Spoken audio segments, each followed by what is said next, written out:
on that same vein, like today's sunny out and I feel guilty that I'm not going to the beach, but that's just pushing myself around based on some program. How do I get rid of that? Don't do it. It's a really Don't go put yourself through the process of saying, I should be doing this. right. When that word comes into the sentence, you know it's a lie, and you are here to recognize lies from truth. Right. And you say, you can start the sentence by saying, oh my goodness, it's sunny. That has to create pain inside of me.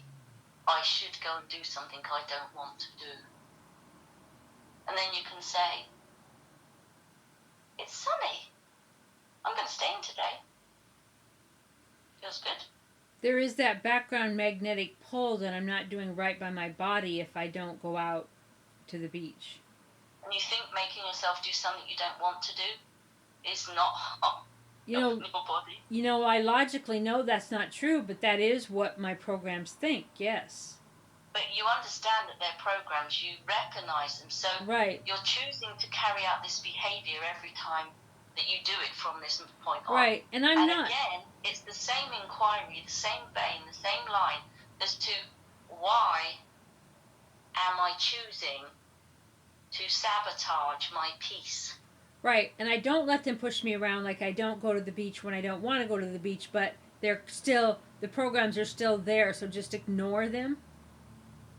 At this stage, I don't think they're worth listening to, because you understand,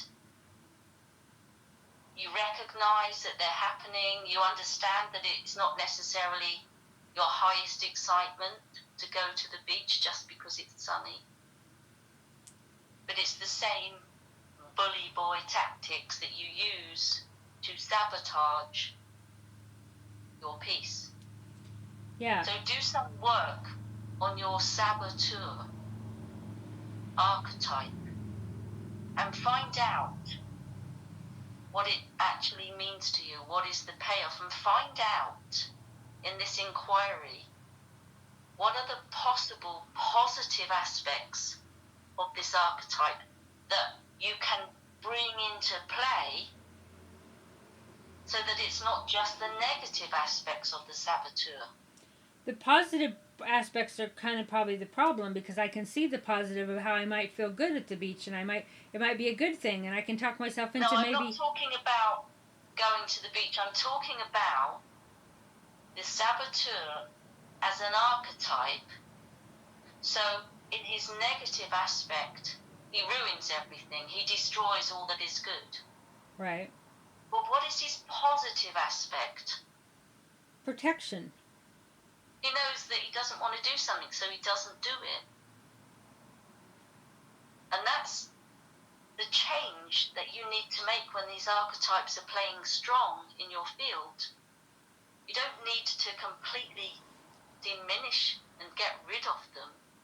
You need to go towards the positive aspects, because the reason the negative aspects have such a strong hold on you is because you're not recognizing the power of the saboteur. He doesn't put up with people he doesn't want to put up with. He knows what you want to do and when you want to do it. He knows how to say no. He also knows how to easily say yes. But I don't. You are still practicing with his negative aspects too often, and you will need to get used to practicing with the positive aspects. Well, why can't I just tell him to go away? Because these are vital components of our personalities that help us to traverse reality. They're useful tools. We don't need to get rid of them. But we need to recognize when we are hanging out in the negative polarity for too long that it's time to hang out in the positive polarity. So the saboteur is useful because it can get me to examine things differently, or? Yes. It's a very, very useful companion. So some archetype work is essential in the journey of healing and in the journey of discovering who I am and who I'm always becoming. So these archetypes they are companions, and our tendency from our past traumas are to hang out in the negative polarity of them. So once we discover what archetype it is that is the most in the forefront of feelings and decisions, we then make a list of the negative aspects and the positive aspects, and we start using the positive aspects in our daily life instead of the negative ones. You talked about making a list. Go ahead.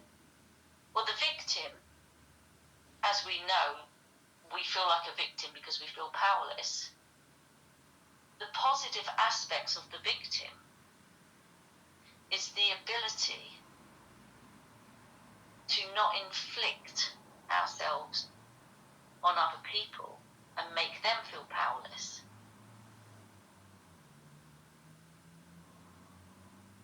And I would like you to do some discovery as to what the other positive aspects of the victim are.